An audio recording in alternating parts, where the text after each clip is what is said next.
नमस्कार दोस्तों, हरे कृष्णा, राधे राधे। कैसे हैं आप सब लोग? दीपावली की हार्दिक शुभकामनाएं। आशा करती हूँ सब लोग बहुत अच्छे हैं। आप सभी का दीपावली की तैयारी सब हो गए कि नहीं, मुझे कमेंट करके ज़रूर बताना। तो बहुत ज़्यादा बिजी सभी लोग चल रहे हैं। दीपावली का त्यौहार ऐसा एक त्यौहार होता है जिसमें हम सभी लोग बड़े ही एनर्जी के साथ, एंथू के साथ हम इस त्यौहार के मनाते हैं। घर में धन धान्य ऐश्वर्य सुख शांति समृद्धि, पति पत्नी में रिश्ता बोलो, चाहे बच्चों का पढ़ाई बोलो, कोई चीज़ में जो कमी ना आए। माता का सर्वथा आशीर्वाद प्राप्ति के लिए बहुत अच्छा त्यौहार है ये। और इसी त्यौहार के समय हमें मतलब घर में जो स्वयं संपूर्णता जिसको कहते हैं वही हमें प्राप्त होता है। तो दीपावली की जब भी पूजा होगा, पूजा शाम के समय होती है, तो आप एक दिन पहले या उसी दिन सुबह से ही जगह को साफ कर लीजिए। दीपावली लाइट की त्यौहार है, इसमें ना बहुत उजाला किया जाता है, लाइट जलाया जाता है, दिया प्रज्वलित किया जाता है। कहीं पे भी कोई अंधेरा नहीं रहता है। अमावस्या का घोर अमावस्या का रात होता है और इसमें जो है ना हमें चारों तरफ लाइट इस तरह से प्रज्वलित करनी है कि चारों तरफ में कोई भी कहीं पे भी छाया तक ना आए, कहीं पे भी कोई अंधेरा ना छाए। जगह को शुद्ध कर ले, स्वच्छ कर ले, थोड़ी-सी सजा ले अपनी सामर्थ्य के हिसाब से। देखिए, अमीर या गरीब की कोई बात नहीं होती है। बात इतना सिर्फ़ होता है कि आपको जितना श्राद्ध है, आप जितना कर सकते हैं, आप जितना आपका सामर्थ्य है, उस हिसाब से आप जगह को सुंदर स्वच्छ कर लीजिए। देखिए, मैंने लक्ष्मी गणेश जी के लिए सिंहासन लगाया है। साथ में मेरे पास धन्वंतरि जी और कुबेर जी है, तो इन दीपावली में उनकी भी पूजन होते हैं। अगर आपके पास मूर्ति है, तो आप उनका भी आसन लगाएँ, उनको भी पूजन ज़रूर करें इस 5 दिन। साथ में अगर आपके पास लक्ष्मी गणेश जी की लक्ष्मी नारायण जी की फ़ोटो या मूर्ति है, तो आप उनकी भी पूजन ज़रूर करें। क्योंकि लक्ष्मी जी गणेश जी की पूजन इस दिन होता है, लेकिन लक्ष्मी नारायण जी की पूजन भी आपको ज़रूर करनी चाहिए। क्योंकि जो हस्बैंड के साथ जब पत्नी रहती है ना, तो संपूर्ण रूप से स्थायी होती है। तो इसके बाद जो सबसे पहले जो हमें करना है कलश स्थापना। कलश स्थापना भगवान के राइट साइड में होता है। सबसे पहले आप अष्टदल कमल बना लीजिए और वो भी चावल से बना लीजिए। फिर कलश में हम जो सामान डालते हैं आप सभी को पता है। हल्दी, कुमकुम, थोड़ा-सा अक्षत, थोड़ा एक सुपारी, एक हल्दी के गाँठ, इसके साथ ₹1 का कॉइन, थोड़ा-सा सोना, चांदी इत्यादि, लौंग, इलायची इत्यादि हम डालते हैं। तो इसी तरह से हमें तैयार करना है कलश के जल को। और कलश में सभी भगवान का आह्वान किया जाता है। सभी भगवान कलश में ही विराजित है, ऐसी ही मान्यता किया जाता है। कलश को कभी खाली मत छोड़िए। कलश के गले में जो है ना आपको हमेशा कलावा ज़रूर बांधनी है और स्वस्तिक ज़रूर बनानी है। ठीक है? इसके बाद 5, 7 या 9 या 11 जितनी भी संख्या में आपको मिल जाते हैं, आम या अशोक का पत्ता आपको ज़रूर लगानी है। आम या अशोक का पत्ते के ऊपर आप टीका ज़रूर कर दें। रोली से, हल्दी से टीका करें, बहुत ही मांगलिक माना जाता है। बहुत ही मंगलमय पूजा होता है, तो मांगलिक चिन्ह ज़्यादा से ज़्यादा यूज़ होती है। इसके बाद श्रीफल हम रखेंगे एक चुनरी में लपेट के। पूर्ण पात्र, एक चावल का पूर्ण पात्र रखा, उसके ऊपर श्रीफल रखेंगे, फिर एक फूल रख देंगे। तो देखिए, इसी तरह से ना बहुत ही आसान तरीके से हमें कलश की स्थापना करनी है। इसके बाद हमें अखंड दीपक की स्थापना करनी है। अखंड दीपक मतलब देखिए, ये पूजा रात को होती है, रात भर दीपक जलनी चाहिए। इसी तरह से एक बड़ा दीपक आप ले लीजिए। मिट्टी का ले सकते हैं, पीतल का है तो पीतल का ले सकते हैं, कोई ये नहीं, लेकिन मिट्टी का ज़्यादा अच्छा माना जाता है। फिर अगर आपके पास कुबेर जी, भगवान धन्वंतरि जी की फ़ोटो, मूर्ति, विग्रह है, तो आप उनकी पूजा कर सकते हैं। पूजन करना चाहते हैं पर आपके पास कुछ भी नहीं है, तो आप सुपारी से भी पूजन कर सकते हैं। फिर हम अखंड दीपक की स्थापना करेंगे, प्रज्वलित करेंगे। अखंड दीपक आप घी का या तिल का तेल का जला सकते हैं, बहुत अच्छा माना जाता है। और पूरे रात ज़रूर कोशिश करें कि एक रात कम से कम आप इस दीपक को प्रज्वलित रखें। दीपक के नीचे चावल का थोड़ा-सा आसन ज़रूर लगाइए। दीपक को प्रज्वलित करने के बाद पूजन किया जाता है। तो दीपक में आप रोली, कुमकुम लगाइए, फिर हल्दी लगाइए, एक फूल चढ़ाइए, थोड़ी-सी अक्षत चढ़ाइए। और दीपक में अग्नि देवता का वास होता है, तो कहते हैं कि हे अग्निदेव, आप हमारे पूजा में आइए, आपका स्वागत है। आप आए और हमारे पूजा का साक्षी बने, हमारे पूजा को संपूर्ण करें और हमारे पूजा में कोई बाधा विघ्न ना आ पाए, इसकी आशीर्वाद करें। इसी तरह से देखिए, अग्निदेव को सबसे पहले आह्वान किया जाता है। अग्निदेव को आह्वान करने के बाद हम हमारे पूजन शुरू करेंगे। तो चौकी को आपको इस तरह से पहले तैयार कर लेनी है और उसके बाद हम शुरू करेंगे हमारी पूजन। तो देखिए, मूर्ति अगर है तो आप स्नान करा सकते हैं, लेकिन मैंने पहले ही स्नान करा के रखा। वीडियो बहुत लंबी हो जाती है, आपको कई बार मैंने धन्वंतरि पूजा में भी दिखाया स्नान पद्धति। तो यहाँ पे मैंने देखिए एक फूल लिया है, फूल में जल का छींटा देते हुए मैंने भाव का स्नान कराया है। आप चाहे तो पंचामृत स्नान करा सकते हैं, चाहे तो कच्चे दूध से स्नान करा सकते हैं, इत्र से स्नान करा सकते हैं। तो बहुत सारे चीज़ें हैं, फलों की रस से स्नान करा सकते हैं। स्नान के बाद हम भगवान को टीका करेंगे, हल्दी का, कुमकुम का, उसके बाद अक्षत लगाएंगे। बिना अक्षत का टीका संपूर्ण नहीं माना जाता, ठीक है। अक्षत जरूर चढ़ाना चाहिए। और इसके बाद आपके पास जो वस्त्र लाए हैं तो वस्त्र चढ़ाए, कलावा लाए है। अगर वस्त्र नहीं है तो कलावा स्वरूप, वस्त्र स्वरूप कलावा जो होते हैं, कलावा आप अर्पण करें। इसके बाद आप भगवान गणेश जी को जनेऊ जरूर अर्पण करें।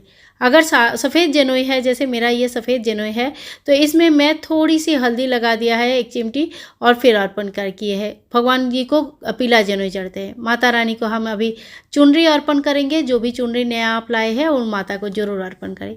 इसके बाद इसी तरह से हम भगवान कुबेर जी, भगवान धन्वंतरि जी की पूजा करेंगे। और आपके अगर नारायण जी की फ़ोटो रखा है या मूर्ति रखा है तो उनकी भी पूजन जरूर करें। कहने का मतलब यह है कि अपनी चौकी में जो भी भगवान का फ़ोटो या मूर्ति विराजमान किया है, सभी का आह्वान, पूजा, स्नान इत्यादि होना आवश्यक होता है। आपने आह्वान किया और पूजा नहीं किया, ऐसा कभी भी नहीं करना चाहिए, कभी ऐसा करना भी नहीं, ठीक है। तो सभी को हम टीका लगाएंगे। भगवान अगर शिव जी की फ़ोटो है तो आप उनको चंदन का टीका लगाए। बाकी सभी को आप अष्टगंधा टीका लगा सकते हैं, हल्दी, कुमकुम, रोली से टीका कर सकते हैं। तो इसी तरह से हम पूजन करने के बाद आप अभी भगवान धन्वंतरि जी को और साथ में कुबेर जी को हम जनेऊ चढ़ाएंगे। अगर आपके पास जनेऊ है तो ठीक है, और नहीं भी है तो कच्चा सूत से, जिस तरह से मैंने यहाँ पे कच्चा सूत से जनेऊ बनाया हुआ है, इसी तरह से जनेऊ बना के भगवान को चढ़ाए। इसके बाद आप कलावा स्वरूप वस्त्र चढ़ा दीजिए। भगवान को 2 वस्त्र अर्पण करेंगे। या तो आप 2 कलावा अर्पण कर दीजिए, या तो 1 जनेऊ अर्पण कर रहे हैं तो 1 कलावा अर्पण कर दीजिए। इसी तरह से सभी भगवान का जब हम टीका कर लेंगे, वस्त्र चढ़ाएंगे, कलावा चढ़ाएंगे, जनेऊ चढ़ाएंगे, उसके बाद हम उनको फूल चढ़ाएंगे। फूल देखिए, दीपावली के दिन फूलों की बहुत महत्व होता है, तो आप ज़्यादा जितने भी फूल आपको मिल जाए ज़रूर फूल चढ़ाएं। माता लक्ष्मी को गुलाब के फूल बहुत प्रिय होते हैं, साथ में कमल के फूल बहुत ही प्रिय होते हैं। तो अगर आपको ये सब चीज़ें मिल जाती है तो आप इन सब फूलों को माता को जरूर चढ़ाएं। फिर धूप दिखाए, दीप दिखाए। और इसके बाद देखिए, सबसे इम्पॉर्टेंट चीज़ जो है ना, मैंने आपको पहले पूजा सामग्री में भी दिखा के रखा है, सप्तधान। सप्तधान मतलब 7 प्रकार का खड़े अनाज, ठीक है। तो ये जो अनाज होता है ये टूटा नहीं होना चाहिए। जैसे चावल, गेहूँ, बाजरा, ज्वार, धनिया इत्यादि इसमें रखा जाता है। तो मैंने ये सारी चीज़ें आपको डिटेल्स में दिखा कर रखा है। पूजा सामग्री आप जरूर देख लीजिए, पूजा में आपको काफ़ी ईजी होगा। सप्तधान का जो जगह है ये मिट्टी का होना आवश्यक होता है। नहीं है तो कोई बात नहीं, जो भी आपके पास है वो यूज़ कर सकते हैं। संभव है तो मिट्टी का ही यूज़ करें। इसके बाद सभी को हम टीका कर देंगे और फिर सभी सप्तधान के जो हमारे मटके हैं उनको हम चढ़ाएंगे, 1-1 फूल चढ़ाएंगे। जो मटका है उनको हम कलावा से, जो उनके कंठ में कलावा बांधेंगे, खाली मटका नहीं रखा जाता है। ध्यान रखें, सप्तधान के लिए इनकी पूजा ना बहुत आवश्यक है।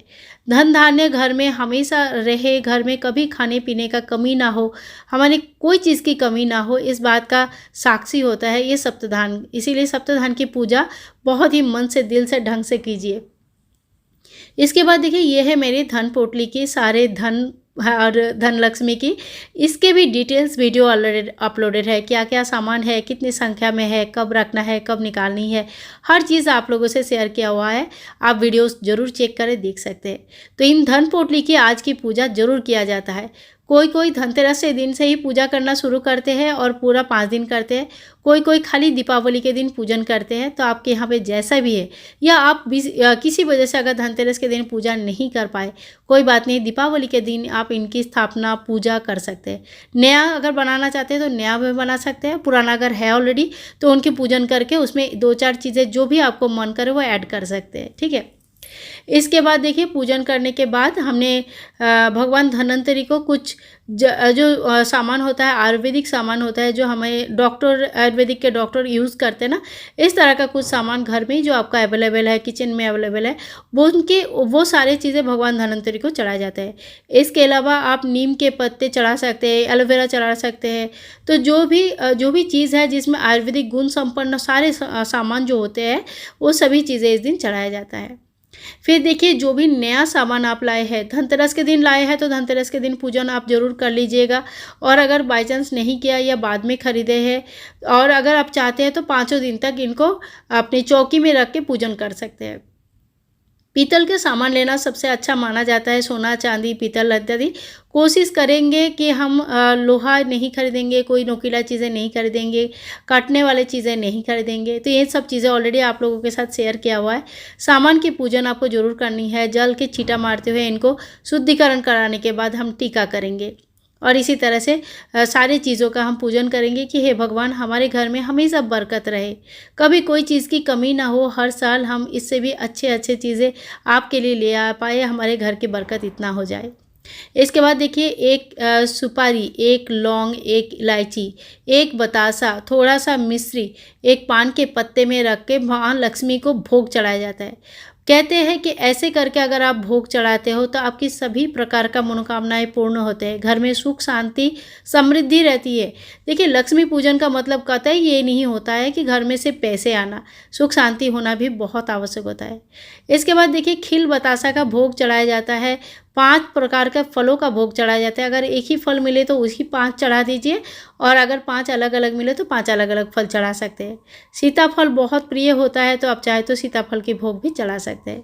फिर देखिए इस तरह का खिलौना मिलता है, और ये जो खिलौने होते हैं ना, ये हमें ज़रूर लाना चाहिए। पारंपरिक तरीके से पूजन करने के लिए इन सारी चीज़ों का बहुत आवश्यकता पड़ती है। बाकी देखिए कितने किस्म की मिठाई तो बाज़ार में भी अवेलेबल है, घर पर भी बनाते ही हम, उनके भोग तो हमें लगाना ही है। लेकिन ये कुछ चीज़ें ऐसे हैं जो पारंपरिक चीज़ें हैं और जो हमें कभी अपनी परंपरा को भूलना नहीं चाहिए। उन चीज़ों का हमें सदा सर्वदा ही याद रखना चाहिए, उन चीज़ों का भोग ज़रूर लगानी चाहिए। भोग के बाद हम जल ज़रूर लगाएंगे। भोग के बाद जल लगाना अति आवश्यक होता है। इसके बाद देखिए हमें खील लेनी है, ठीक है। जो खील लेनी है, इस खील से हम वर्षा करते हैं। कैसे? दोनों हाथ में इस तरह से खील को भर लेते हैं, और इस तरह से 7 बार भरा जाता है, और माता लक्ष्मी के ऊपर इस तरह से छोड़ दिया जाता है। यानी कि जैसे खीलों की वर्षा हो रही है माता लक्ष्मी के ऊपर। अब ये क्यों किया जाता है? ऐसे मान्यता है कि अगर हम इस तरह से जब खीलों की वर्षा करेंगे, इसी तरह से छोड़ा जाता है, ठीक है। खीलों की वर्षा करेंगे तो हमारे यहाँ पे हमेशा ही धन धान्य संपत्ति का इसी तरह से वर्षा होती रहेगी, कोई चीज़ की कमी नहीं होगी। मैं आपको थोड़ा सा खील चढ़ा कर दिखा देती हूँ। इसी तरह से आपको माता लक्ष्मी के ऊपर चढ़ाना है, क्योंकि आज दिवाली नहीं है तो मैं अपना सारा खील अभी नहीं चढ़ा रही हूँ, क्योंकि मुझे भी पूजा करनी है।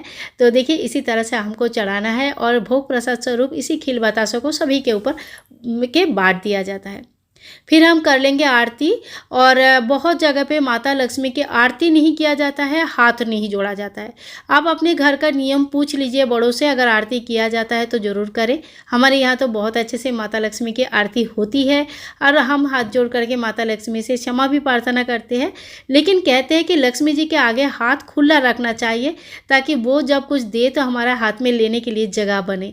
तो देखिए अपने अपने विश्वास है, आपको जैसा भी ठीक लगे, या आपके घर में जैसे भी पूजन होते हैं आप उस तरह से कर सकते हैं। आरती के बाद हमें 3 बार इस तरह से जल घुमा के आचमन जरूर कर लेनी चाहिए। वो कभी भी अग्नि प्रज्वलित जब होता है तो उनको शांत करना चाहिए। तो ये बहुत ही सरल उपाय से, इसी तरह से स्टेप बाय स्टेप बहुत ही क्लियरली आप लोगों को बताया पूजन कैसे करने हैं, किस चीज़ की करनी है, कैसे करनी है। शाम के समय पूजा होता है, अपनी सुविधा के अनुसार या समय के अनुसार पूजा कर सकते हैं। पूजा के बाद आपको छोटे छोटे 2-3 पूजा और करनी होती है, जिसकी वीडियोस ऑलरेडी चैनल पर है। आपको तिजोरी पूजन करनी है, तिजोरी में भी स्वास्तिक बनाना है, धूप दीप दिखाना है। और इसके बाद आपको झाड़ू पूजन जरूर करनी है। घर पे झाड़ू लाए हैं तो उनकी पूजा आपको जरूर करनी चाहिए। और साथ साथ में इस दिन से लेकर पूरे 1 साल तक लक्ष्मी दीपदान के बहुत लोग संकल्प लेते हैं, तो लक्ष्मी दीपदान करते हैं, और कोई कोई लोग सिर्फ एक ही दिन के लिए करते हैं। पान के पत्ते के ऊपर मिट्टी के दिया जलाया जाता है। और लक्ष्मी दीपदान के बारे में डिटेल्स में आपको किसी वीडियो में बताती हूँ। आज के लिए इतना ही मैं आप सभी से बोलना चाहती हूँ कि इसी तरह से लक्ष्मी पूजन किया जाता है। पूजन शुरू करने से पहले ही शाम के टाइम पे दहलीज पूजन आप लोग ज़रूर कर ले। दहलीज में 2 दिया जला दीजिए, दहलीज को साफ़ कर लीजिए और फिर शाम की पूजा शुरू करें। दरवाज़ा अगर हो सके तो थोड़ी सी खुला रखें। कहते हैं कि माता लक्ष्मी जब आते जाते दिख जाते हैं ना कि कितना बढ़िया पूजा हो रहा है, तो वो भी 2 मिनट रुक जाते हैं। और जहाँ पे माता लक्ष्मी थोड़े से भी रुक जाते हैं ना, वहाँ पे धन धान्य का तो कोई कहना ही क्या है, कभी कमी नहीं होती। तो दोस्तों आशा करती हूँ सभी लोगों का सभी प्रकार का मनोकामनाएं, जितने भी जो भी उनके अच्छे मनोकामनाएं, जो भी सात्विक तरीके से सोच है, जो सात्विक मनोकामना है, सब पूर्ण हो जाए। हैप्पी दिवाली। बहुत अच्छे से कटे आपकी दिवाली। वीडियो अच्छी लगी तो एक लाइक कर दीजिएगा। Bye bye.